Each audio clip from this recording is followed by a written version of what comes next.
So what are some mistakes that maybe you have made running a record label? What are some mistakes that you see that are out there when it comes to running a record label? Definitely poor time management, 100% poor communication. With that, I mean, is like, to do it from vinyl, you have to make sure because of certain deadlines. For example, with like certain plants in Europe, they don't press between July to September because it's so hot Okay. that these record plants, I think they probably burn records at like probably over like 300 degrees. So you're talking about this industrial space that's probably getting just as hot.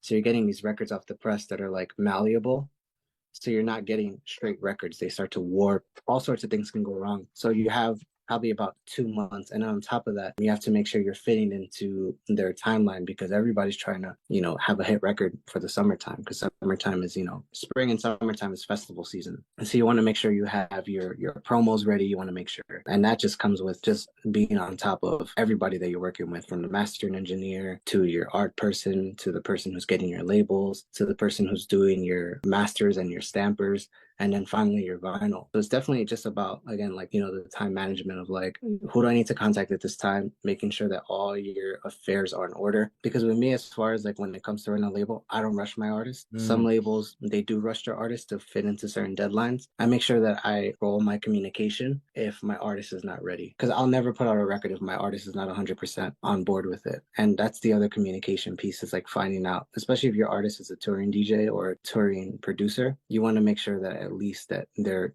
devoting some time to work on, basically, your contract. You paid them for a service, and at some point, you are collecting on that service. So with my artists, I make sure that, I put whatever negotiation we make. Yeah, I'll be honest about my business dealings. I pay most of the money to my artists, from 75 to 100% depending upon my cost. And sometimes we can talk about paying them up front, whether it be a deposit or they make, until I reach a certain amount of record sales, which is what distributors do. And again, I make sure that's communicated beforehand, because some people, they don't know the business. And I know so many artists, especially in the underground, that, there will be a record label owner that really wants their music and they don't communicate even about payment. Like, I know people that haven't been paid for huge records, Wow.